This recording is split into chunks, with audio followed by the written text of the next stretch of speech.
반갑습니다, 여러분. 이렇게 수요 예배를 온라인으로 드릴 수 있게 돼서 얼마나 감사한지 모르겠습니다.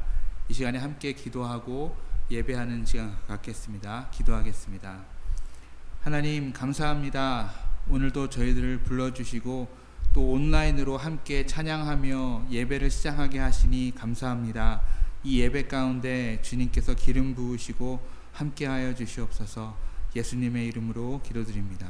아멘. 아멘.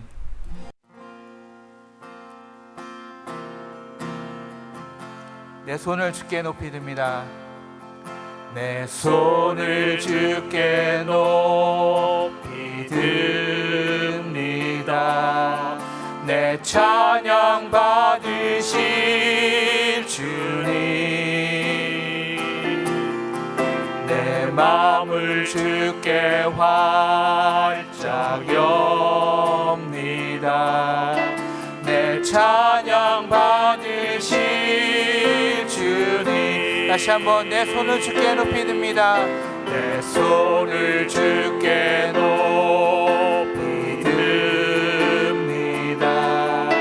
내 찬양 받으실 주님, 내 마음을 주께 활짝 엽니다. 내 찬양 받으실 주님, 슬픔 대신 일하길, 슬픔 대신 일하길, 죄 대신 화관을, 근심 대신 찬송을, 찬송의 옷을 주셨네. 내 손을 주께 높이 듭니다. 내 손을 주께 높이 듭니다. 내 찬양 받으실 주님, 내 마음을 주께 활짝 엽니다. 내 찬양 받으실 주님, 슬픔 대신 일하길, 슬픔 대신 일하길, 죄 대신 화관을, 근심 대신 찬송을, 찬송의 옷을 주셨네. 슬픔 대신 일하길, 슬픔 대신 일하길, 죄 대신 화관을, 근심 대신 찬송을, 찬송의 옷을 주셨네. 슬픔 대신 일하길, 슬픔 대신 일하길, 죄 대신 화관을, 근심 대신 찬송을, 찬송의 옷을 주셨네. 사랑합니다, 나의 예수님. 사랑합니다, 나의 예수님. 사랑합니다, 아주 많이요. 사랑합니다, 나의 예수님. 사랑합니다, 그것뿐이에요. 사랑한다 아들아, 사랑한다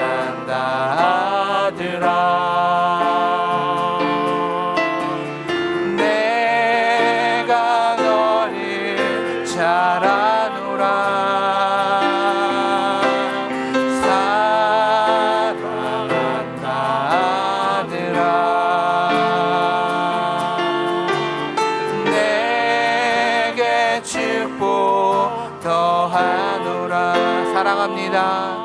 사랑합니다. 나의 예수님 사랑합니다.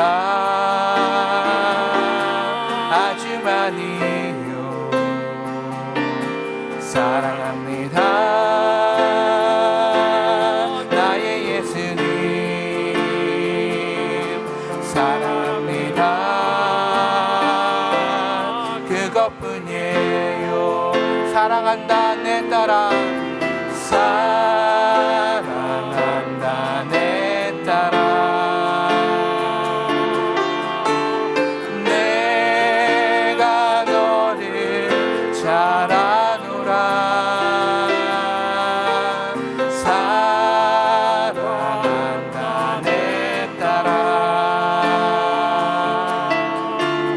내게 축복 더하노라. 사랑한다 아들아.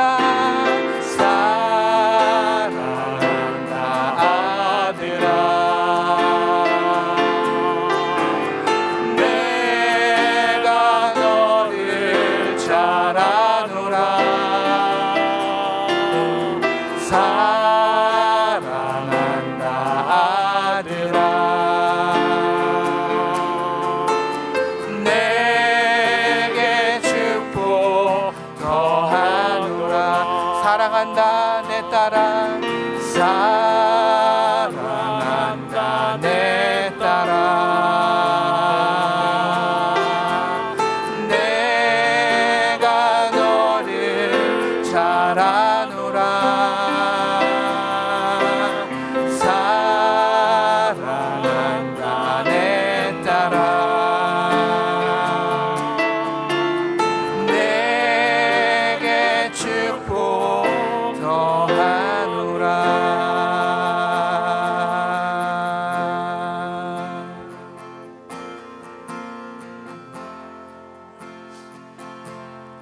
나 약해 있을 때에도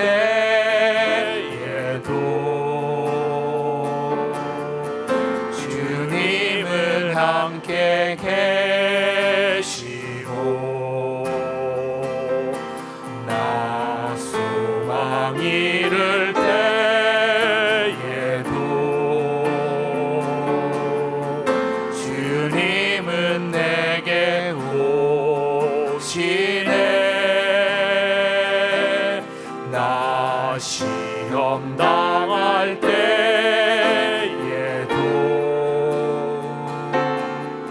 주님이 지켜주시고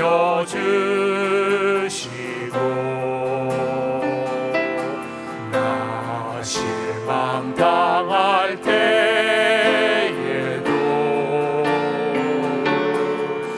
주님이 위로하시네. 주님만이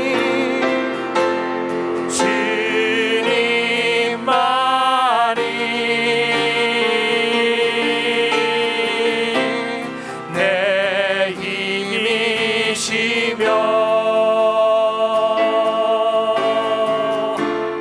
오 주님만이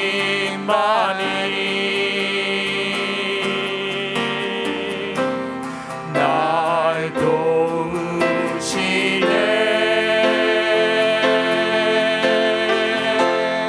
오 나의 주님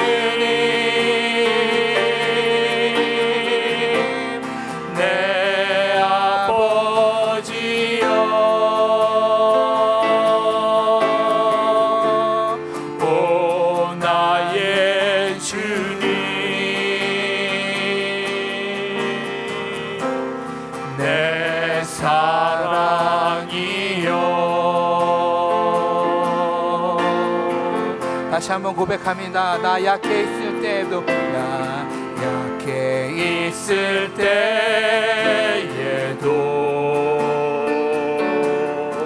주님은 함께 계시며 나 소망 잃을 때에도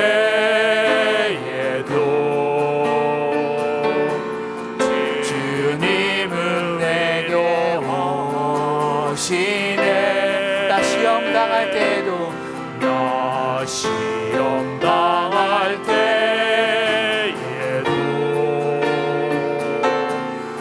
주님을 지켜주시고 나 실망 당할 때에도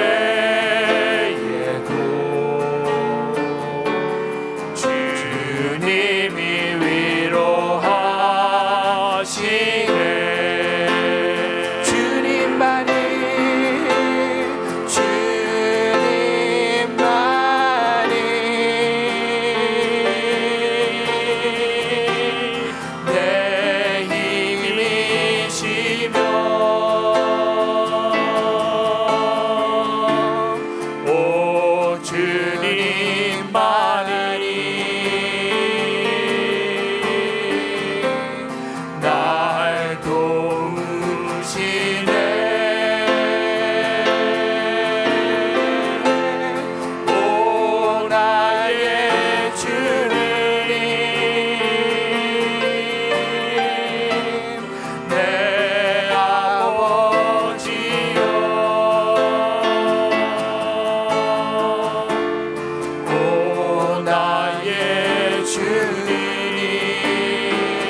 이제는 우리 한번 기도하겠습니다.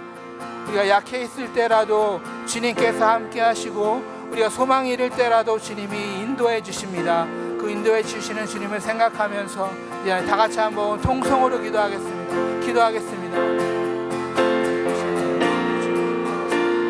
예배로 드리게 해 주시옵시고 늘 주님만 바라보며 나아가는 그런 예배가 될 수 있도록 인도해 주시옵시고 늘 주님께만 드려지는 그런 귀한 예배가 될 수 있도록 아버지 하나님 인도해 주시기를 원합니다. 하나님을 바라보며 하나님께만 드려지는 그런 귀한 예배가 될 수 있도록 아버지 하나님 함께해 주시옵소서. 함께해 주시옵시고 늘 주님만 바라보며 나아갈 때 주님께 인도하시는 그 인도하심으로 기뻐하시는 것을 되겠습니다.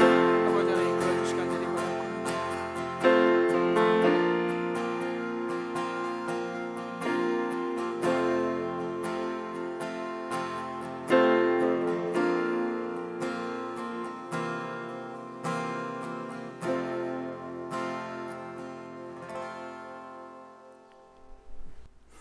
아, 6월 첫 번째 수요일 수요 기도회에 하나님께서 주신 말씀은 사도행전 1장 1절에서 5절까지 말씀입니다.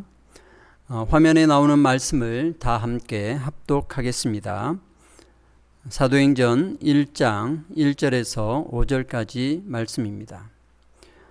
데오빌로여, 내가 먼저 쓴 글에는 무릇 예수께서 행하시며 가르치시기를 시작하신부터 그가 택하신 사도들에게 성령으로 명하시고 승천하신 날까지의 일을 기록하였노라. 그가 고난 받으신 후에 또한 그들에게 확실한 많은 증거로 친히 살아 계심을 나타내사 40일 동안 그들에게 보이시며 하나님 나라의 일을 말씀하시니라. 사도와 함께 모이사 그들에게 분부하여 이르시되 예루살렘을 떠나지 말고 내게서 들은 바 아버지께서 약속하신 것을 기다리라. 요한은 물로 세례를 베풀었으나 너희는 몇 날이 못되어 성령으로 세례를 받으리라 하셨느니라. 아멘. 오늘 주신 본문의 말씀을 통하여 위로부터 내려오는 것이 진짜라는 제목으로 함께 주의 말씀을 대하겠습니다. 코로나 바이러스로 인해서 수요 예배를 그동안 드리지 못했는데 이렇게 온라인으로 다시 가정에서 예배를 수요 기도회를 드리게 되었습니다. 이 기도회를 통해서 하나님께서 주시는 은혜가 넘치고 각 가정에게 하나님의 주신 말씀이 새롭게 들려줄 수 있는 기회가 되시기를 축원합니다. 오늘 본문 말씀은 예수님께서 부활하신 후에 40일 동안 제자들과 함께 계시면서 하나님 나라 일을 말씀하셨다고 기록하고 있습니다. 예수님의 부활은 참으로 놀라운 사건입니다. 죽음에서 생명으로 나타난 역사적 사건입니다. 사람이 죽으면 무로 돌아간다고 합니다. 그 죽음에서 부활의 생명으로 다시 살아난 것은 무에서 유를 창조하신 창조주 하나님의 유일하신 능력이 나타난 사건입니다. 죽음에서 생명으로 나타나신 것입니다. 그리고 이 예수님의 부활이 예수님만 사신 것이 아니라 예수님과 함께 우리도 다시 살게 되는 역사가 이루어진 사건입니다. 골로새서 2장 13절에 보면 또 범죄한 육체 무할례로 죽었던 너희를 하나님이 그와 함께 살리시고 우리의 모든 죄를 사하시고 라고 하셨습니다. 예수님의 죽으심과 부활하심을 우리는 단순히 우리의 죄를 용서해 주시는 피를 흘려 주심으로 우리를 죄에서 구원해 주셨다고만 생각합니다. 그러나 성경은 이 부활의 사건을 좀 더 자세히 설명하고 있습니다. 이 예수님의 부활의 능력, 부활의 그 효능이 무엇이냐 하면 첫째로 예수님이 부활하심으로 인해서 범죄한 죄인과 무할례로 죽었던 너희를 하나님이 예수님과 함께 살리셨다라고 하신 것입니다. 하나님께서 예수님을 죽음에서 부활시키셨을 때 죽었던 너희도 함께 살리셨다는 것이죠. 이 내용을 조금만 더 살펴보겠습니다. 여기에서요, 범죄와 무할례로 죽었던 너희, 이 너희는 누구입니까? 바로 이방인들입니다. 여기서 이상한 단어가 있죠. 죽었던 너희라고 하였습니다. 죽었던입니다. 이방인들이 죽었습니까? 육신적으로 죽지 않았습니다. 살아 있습니다. 그런데 죽었던 너희라고 표현하고 있습니다. 무엇이 죽었죠? 무엇이 살아났죠? 죽었던 너희가 다시 살아난 것. 죽었던 것은 바로 하나님과의 단절을 말합니다. 육신적으로는 살아있으나 하나님과 단절되어 있는 상태는 살았으나 죽은 상태입니다. 그래서 이방인들은 하나님과 단절된 자들입니다. 하나님을 알지 못하고 하나님과 아무런 관계가 없는 자들입니다. 이들은 이미 하나님께 대하여 죽었던 자들입니다. 육신의 호흡은 하고 있으나 하나님과의 관계가 단절된 죽음의 상태의 존재였습니다.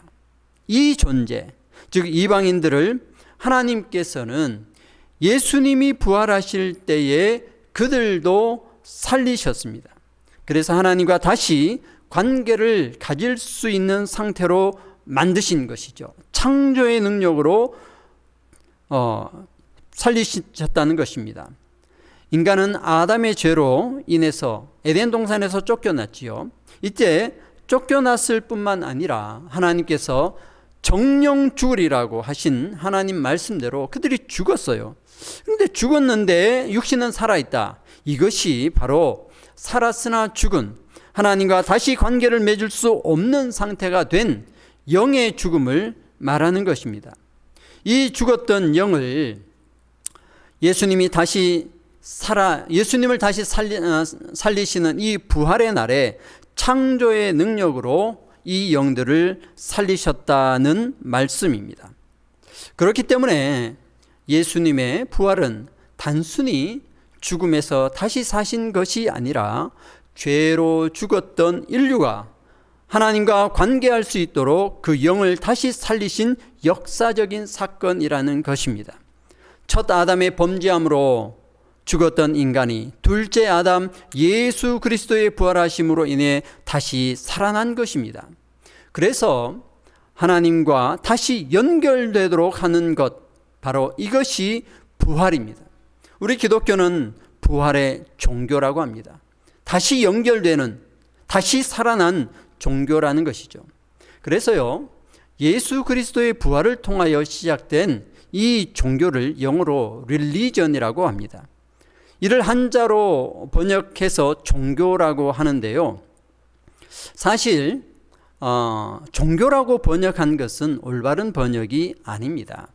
그 이유는 릴리전의 의미와 종교의 의미가 전혀 다르기 때문입니다. 릴리전은 기독교적 사고의 기반을 가지고 있습니다. 예수님께서 부활하심으로 하나님께서 죽었던 너희를 그와 함께 다시 살리셔서 하나님과 다시 관계를 맺도록 연결해 주셨다는 의미가 릴리전 안에 들어있습니다. 릴리전을 풀어보면 리와 리전, R-I-G-I-O-N, 리전이 결합되어 있습니다. 리라는 것은 다시라는 뜻이죠. 리전이라는 뜻은 주어 올리다, 연결하다는 뜻입니다. 그러니 릴리전은 다시 주어 올려 연결하였다라는 의미를 가지고 있습니다. 이것은 아담과 이브가 뱀의 유혹에 빠져 범죄함으로 죽게 되었을 때에 이 죽음은 영원한 단절이죠. 하나님과의 단절된 것입니다. 그리고 죄 중에서 에덴 동산에서부터 쫓겨나 다시 돌아갈 수 없게 되었습니다. 돌아갈 길을 하나님께서 하나님의 천사로 하여금 화엄경으로 지키게 하셨습니다. 그래서 다시 돌아갈 수도 없고 만날 수도 없는 그런 상태가 되었지요.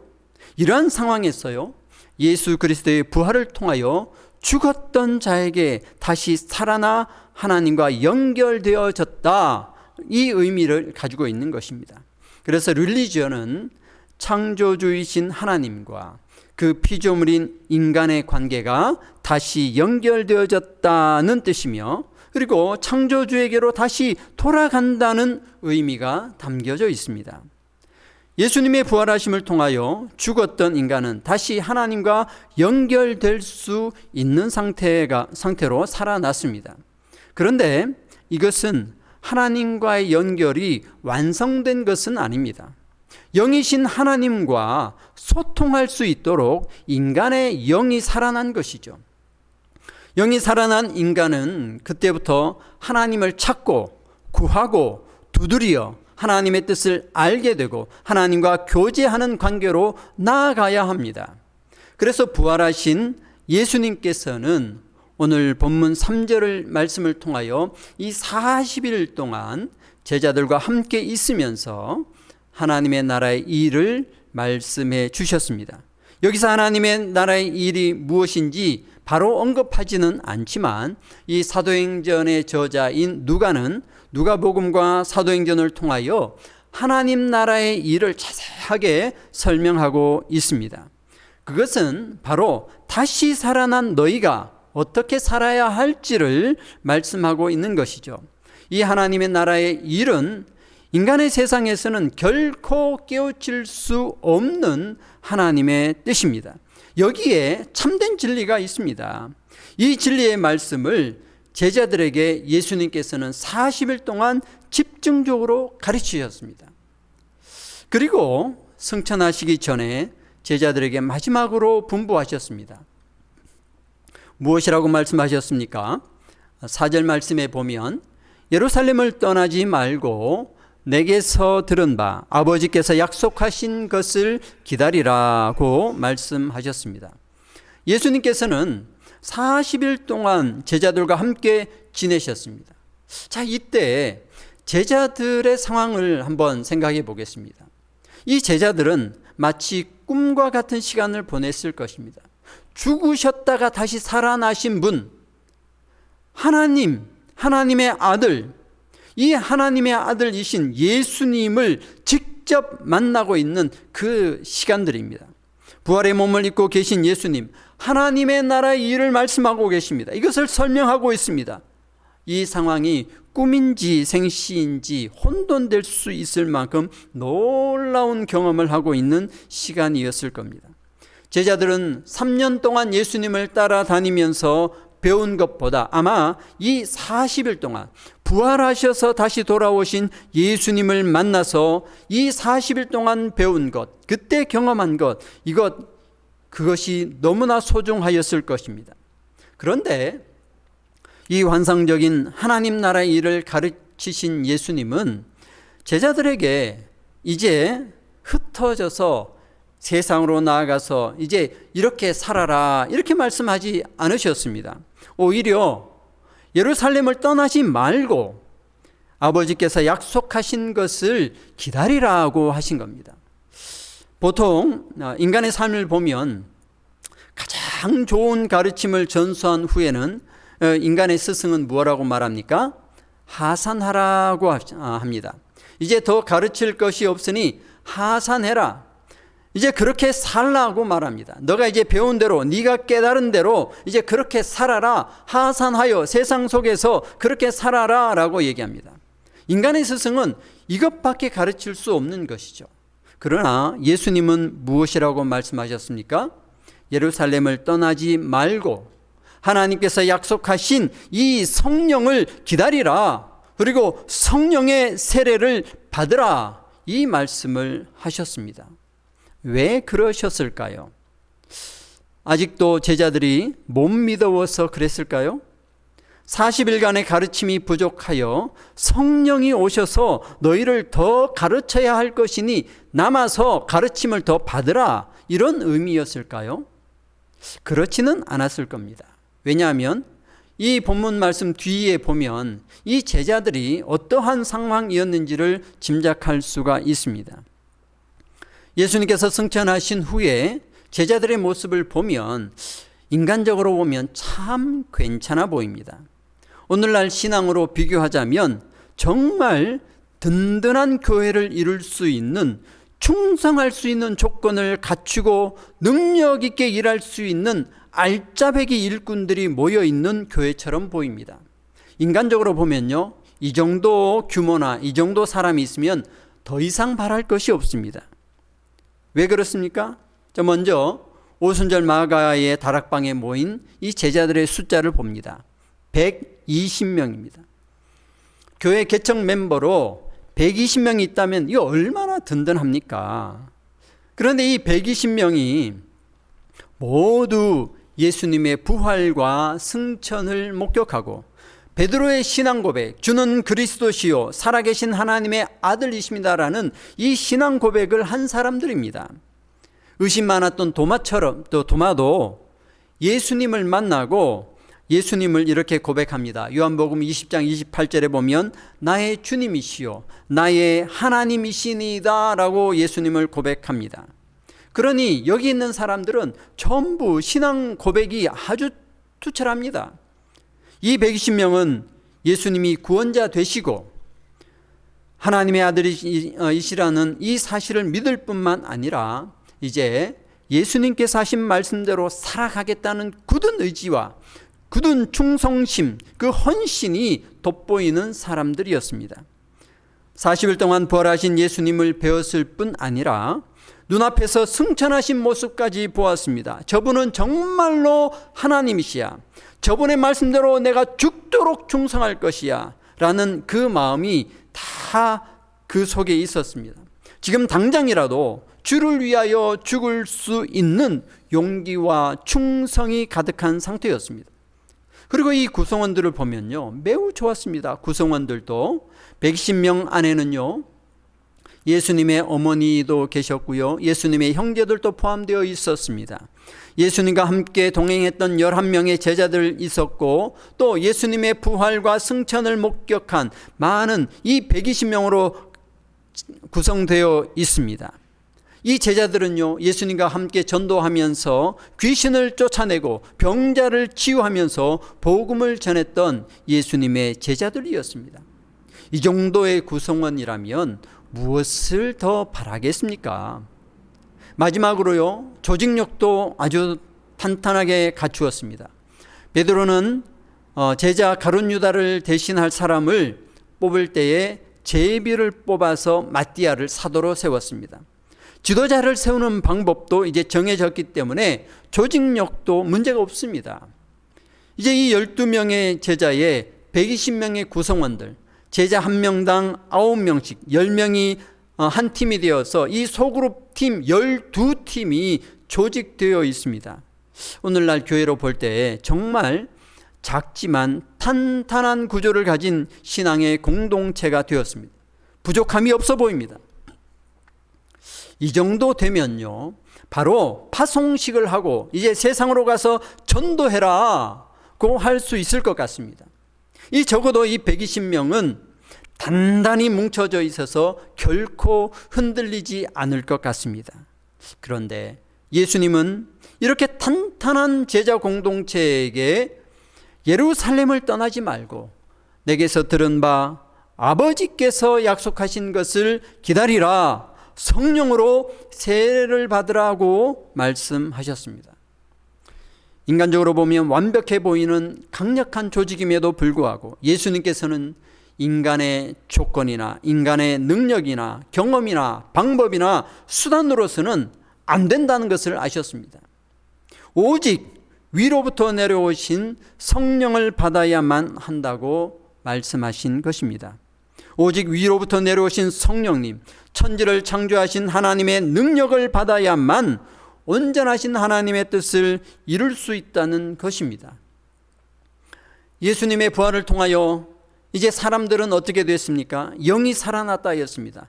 이 영이 살아난 것은 마치 수신장치가 마련된 것과 같습니다. 수신장치가 마련되면 그 다음에 신호를 받아야 되는 거죠. 이 신호를 받아야만 정말 연결되는 것입니다. 이처럼 영이 살아난 사람은 이제 성령을 받아야 됩니다. 성령이 임재하셔야 됩니다. 성령이 오셔야만 다시 살아난 릴리전이 완성되는 것입니다. 영은 살았으나 성령을 받지 못하면 하나님과 연결이 되지 않는 것이죠. 완전히 연결되지 못한 것입니다. 진정한 릴리전이 완성되기 위해서는 성령을 받아야 한다는 것입니다. 그래서 예수님께서는 이 위로부터 내려오는 하나님께서 약속하신 성령을 받으라고 말씀하신 것입니다.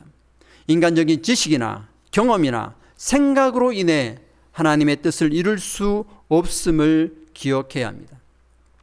그러면 우리는 이 말씀을 통하여 우리는 어떻게 신앙생활하고 있는지 살펴보아야 합니다. 우리는 정말 위로부터 내려오신 성령님을 기다리며 다시 이 성령님을 통하여 하나님과 연결되어지는 릴리전의 삶을 살려고 하는지 아닌지 생각해 보아야 합니다. 좀 전에 릴리전을 종교로 번역한 것이 잘못된 것이라고 말씀드렸습니다. 그래서 이 종교라는 단어의 의미가 무엇인지 한번 살펴보겠습니다. 사실 이 종교라는 말은 불교 용어입니다. 이 말은 원래 불교 경전에 기록되어 있는 산스크리트 언어에서 왔는데요.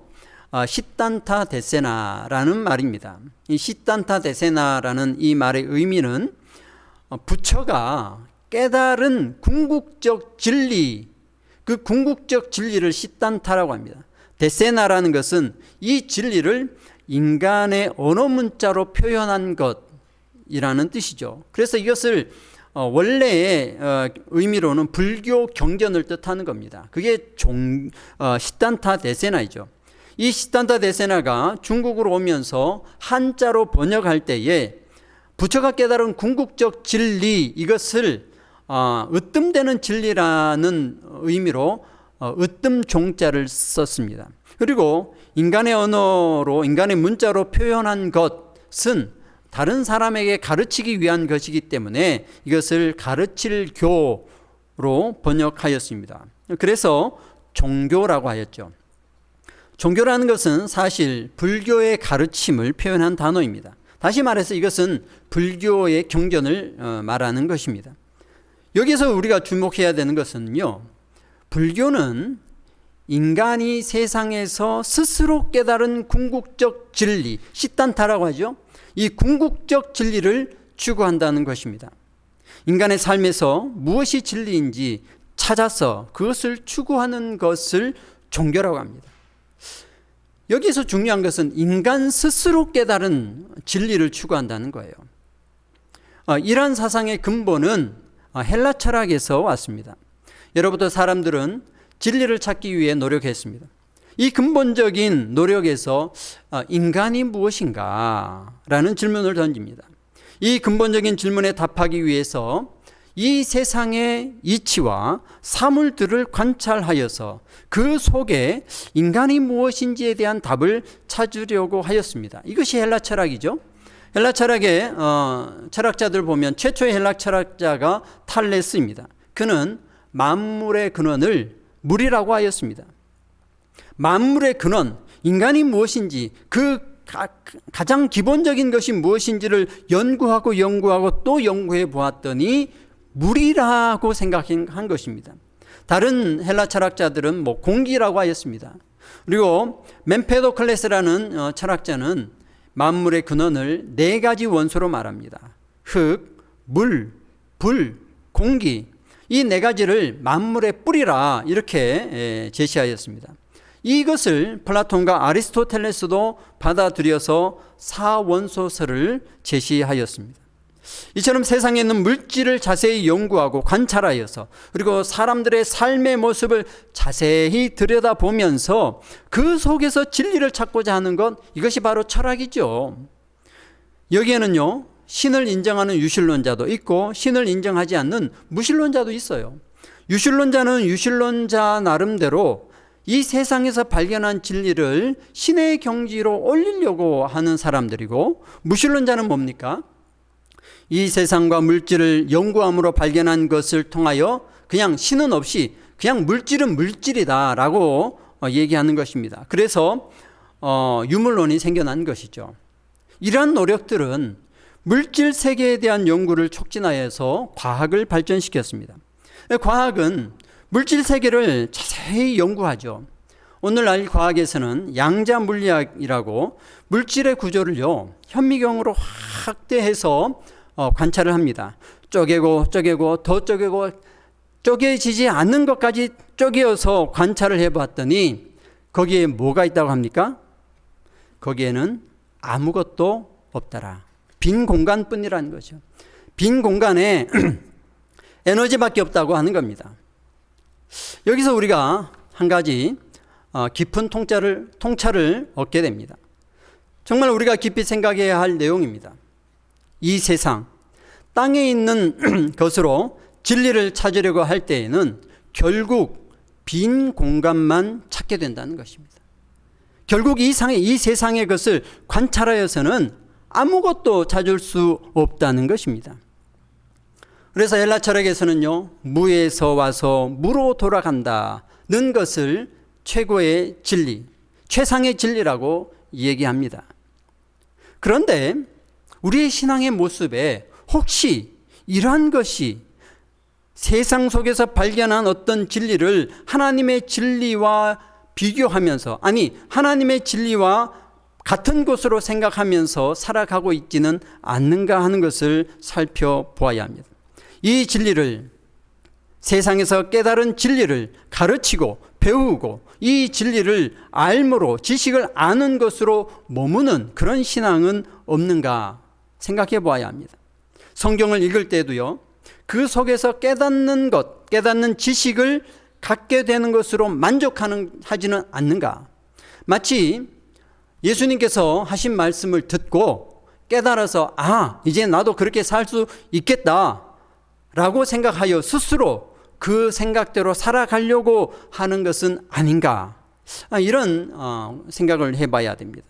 예수님께서는 지식을 알게 된, 지식을 깨달은 제자들에게 세상으로 나아가라 말씀하지 않았습니다. 그들에게 오히려 성령을 기다리라, 성령의 세례를 받으라, 성령을 통하여 세상 가운데 나의 증인 되어라고 말씀하였습니다. 인간의 수준에서 적당히 타협하면서 인간이 알게 되어진 이 진리나 이 깨달음을 어떤 것은 실천하고 어떤 것은 실천하지 않는 그러한 인간의 나약함에 맡겨두지 않습니다. 오직 성령께서 오셔서 성령이 하게 하시는 대로 생활하게 할 때에 온전한 하나님의 뜻을 이룰 수 있게 되기 때문입니다. 그러기에 예수님께서는 절대적으로 위로부터 내려오는 약속하신 성령을 받으라고 말씀하셨습니다.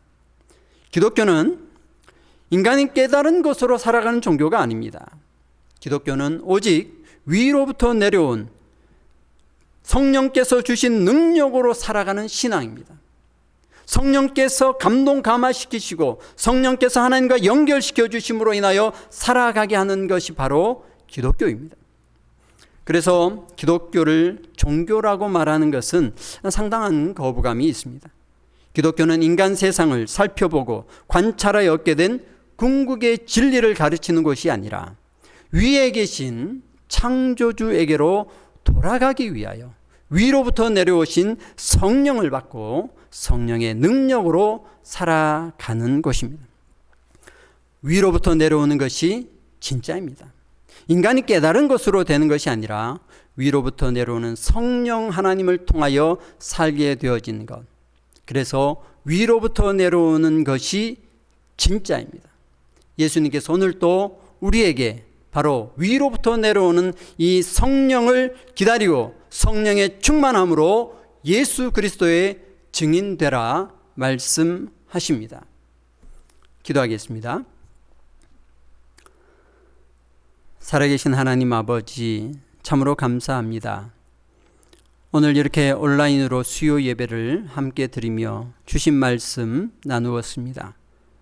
우리 예수님께서 제자들에게 향하여 주신 이 귀한 말씀을 오늘을 살아가는 저희들에게 주신 말씀으로 받습니다. 참으로 위로부터 내려온 성령의 충만함으로 성령께서 이끌어 주시는 대로 성령의 말씀대로 살아가는 사람 되기를 원합니다. 우리가 다시 연결되어 다시 하나님께로 다시 하나님을 붙들고 살아가는 사람 되기를 원합니다. 성령 하나님 역사하여 주옵소서. 예수님 거룩하신 이름으로 간절히 기도하옵나이다. 아멘.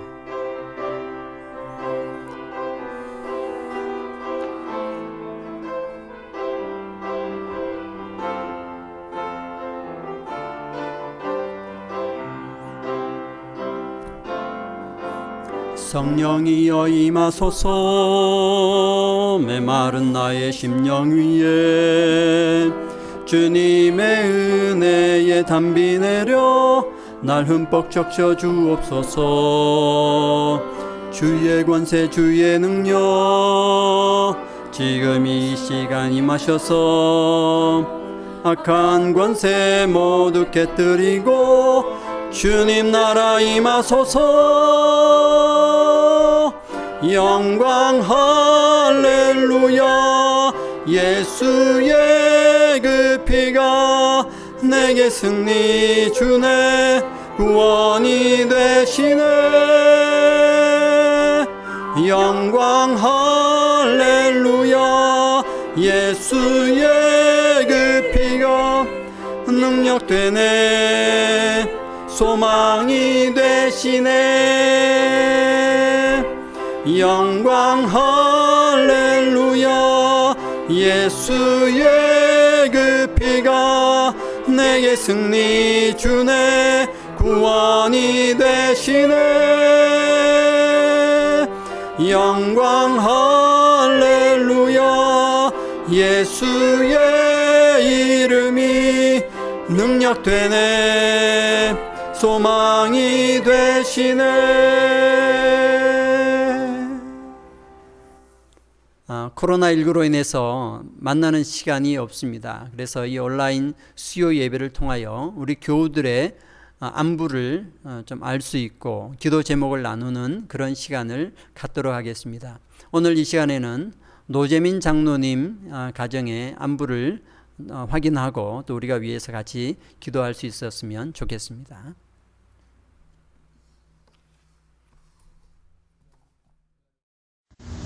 안녕하세요. 반갑습니다. 우리 영상 예배 괜찮아요? 여러분들 수고 많이 하셔서 우리는 편안하게 주일마다 예배를 드리고 또 아침 새벽 기도회도 영상으로 볼 수 있으니까 참 좋고 코로나 바이러스가 이제 교회 문을 닫겠다고 하니까 하나님께서 그래서 교회를 전부 가정으로 옮겼지 않느냐고 그렇게 말씀하셨었는데 그 말이 참 실감이 나요. 우리 교회 예배당에 보내니 집에서 예배드리는 거 괜찮아요. 여러분들이 수고해서 고맙습니다. 권사님도 한 말씀 하시죠. 여러 성도님들 보고 싶어요. 고생 많으시죠? 조금 이따 우리 다시 방역하게 만나요. 편안히 계십시오. 네. 그리고 기도 제목 나누실 거 있으면 좀 알려주세요. 기도 제목. 누군가 너를 위해서 기도한다는 말씀대로 다들 우리를 기도해 주신 거 감사하고요. 그 영광 우리 아는 사람들 멀리 살지만은 다 하나님 해달라고 기도 좀 해주세요. 권사님은 기도 제목 없으세요? 그래서 하루빨리 성도님들 뵙게 해달라고 기도하고 있어요. 네. 감사합니다.